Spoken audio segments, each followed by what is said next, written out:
Good morning बच्चों, कैसे हो? वाणिज्य की इस कक्षा में आपका स्वागत है, अभिनंदन है। प्रीवियस क्लास में हमने मास्लो की आवश्यकता क्रम विचारधारा का अध्ययन किया था। आज हम हर्ज़बर्ग की द्विघटक विचारधारा, जिसे स्वास्थ्य या आरोग्य विचारधारा के नाम से जाना जाता है, इसका अध्ययन करेंगे। बच्चों, हर्ज़बर्ग ने 200 इंजीनियरों की कार्य मनोवृत्ति पर शोध का कार्य किया और शोध करने के बाद में उन्होंने यह निष्कर्ष निकाला कि मनुष्य को असंतुष्ट करने वाली कुछ कार्य दशाएं होती हैं, जो कार्य स्थल पर प्रमुख रूप से वहां का वातावरण होता है।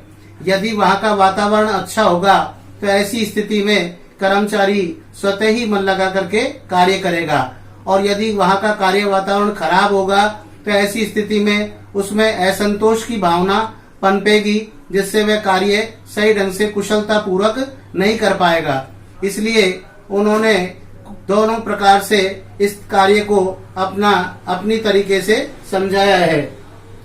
इसको हर्ज़बर्ग की द्विघटक विचारधारा के नाम से जाना जाता है। इसमें दो प्रकार के घटकों को शामिल किया है। सबसे पहला इसमें आरोग्य घटक है, दूसरे अभिप्रेरक घटक हैं। आरोग्य घटक ऐसे घटक हैं जो कर्मचारी को कार्य के प्रति अभिप्रेरित नहीं करते हैं, अर्थात कार्य करने के लिए वो प्रेरित नहीं करते हैं, लेकिन कार्य स्थल पर वातावरण जो होता है उससे उन्हें असंतोष उत्पन्न नहीं करने देते हैं। इसलिए ये घटक यदि कार्य स्थल पर होंगे तो निश्चित रूप से उसके संतोष में वृद्धि होगी, उसको अच्छा लगेगा और वह पहले की अपेक्षा अधिक कुशलता पूर्वक कार्य करेगा। इसमें सबसे पहला जो आता है वो है कंपनी की नीतियां व प्रशासन।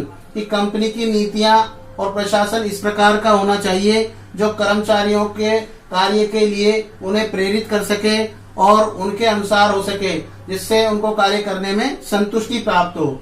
कार्य की दशाएं अच्छी होनी चाहिए, उनमें सुरक्षात्मक व्यवस्था होनी चाहिए और कर्मचारी जहां कार्य करते हैं वहां पर उसका दम नहीं घुटना चाहिए। इसके अतिरिक्त यदि ऐसा कोई कार्य है जिसमें दुर्घटना की संभावना है तो उस स्थिति में उसमें सुधार करना चाहिए। कार्य सुरक्षा की उसको पूरी तरीके से गारंटी दी जानी चाहिए कि कार्य के दौरान यदि उसकी मृत्यु हो जाती है या शरीर का कोई अंग खराब हो जाता है तो ऐसी स्थिति में उसको क्षतिपूर्ति अधिनियम 1923 के अंतर्गत उसको पूरी तरीके से सुरक्षा प्रदान की जाएगी। वेतन उसको न्याय संगत दिया जाएगा, इतना वेतन जरूर दिया जाना चाहिए जो उसकी आवश्यकताओं की पूर्ति कर सके।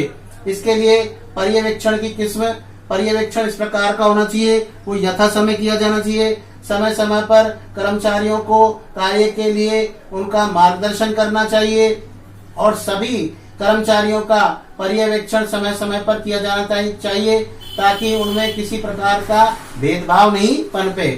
इसके अलावा अधिकारियों एवं अधीनस्थों के संबंध बहुत ही मधुर होने चाहिए। इसमें मानसिक क्रांति का सिद्धांत भी शामिल किया जाता है कि अधिकारियों को चाहिए कि वो अपनी मानसिकताओं को बदलें और कर्मचारियों का पूर्ण सहयोग करें। कर्मचारियों को उद्योग जगत का मित्र समझे, पुत्र समझे और उनको उसी तरीके से कार्य ले जैसे कि वो उनके अपने हों। तो इस प्रकार से उनमें मधुर संबंध स्थापित होना बहुत जरूरी है। अब ये जो तत्व हैं या ये जो घटक हैं, ये कर्मचारी को कार्य के प्रति प्रेरित नहीं करते हैं, लेकिन ये कार्य का वातावरण में सुधार करते हैं। उससे उसमें असंतोष की भावना नहीं पनपती है और संतोष की भावना पनपती है।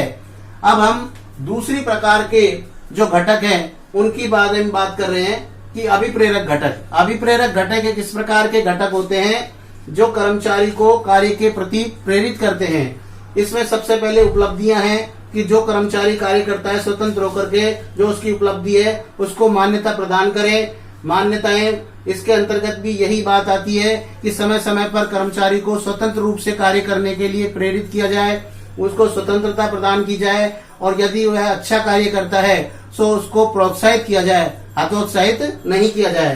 पदोन्नति व विकास के समान अवसर होने चाहिए। समय समय पर उसको अच्छा कार्य करने पर या एक लंबे समय के बाद में उसको पदोन्नति दी जानी चाहिए। उसके विकास के लिए उसको प्रशिक्षण दिया जाना चाहिए, उसको बोनस दिया जाना चाहिए। उसकी औद्योगिक जगत की ही समस्याओं का नहीं, अपितु उसकी सामाजिक या पारिवारिक समस्याओं का भी समाधान यथे समय किया जाना चाहिए। इसके अलावा कुछ कर्मचारी इस प्रकार के होते हैं जो उत्तरदायित्व ग्रहण करना चाहते हैं, तो उन्हें उत्तरदायित्व देना चाहिए या उनको उत्तरदायित्व सौंपना चाहिए, जिससे वो उत्तरदायित्व लेकर के और कार्य करें। और यदि वो उत्तरदायित्व को ग्रहण करने के बाद में अच्छा कार्य करते हैं तो उनको उस शाबाशी दी जानी चाहिए और समय समय पर उनका विकास किया जाना चाहिए।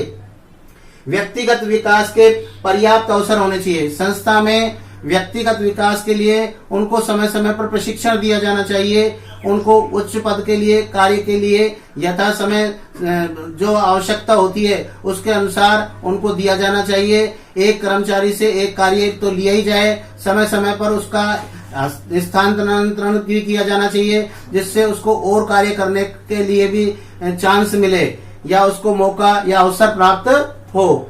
तो इस तरीके से उसको अवसर दिए जाएंगे तो निश्चित रूप से अपना विकास करेगा और संस्था को आगे बढ़ाने में अपना जी तोड़ करके मेहनत करेगा और संस्था का विकास करेगा।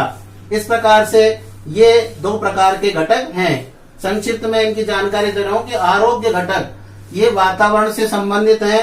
इनको बाह्य घटक या पोषक घटक भी माना जाता है या बाह्य घटक या पोषक घटक के नाम से भी जाना जाता है। इसके अतिरिक्त अभिप्रेरक घटक ऐसे हैं जो संतुष्टि प्रदान करते हैं।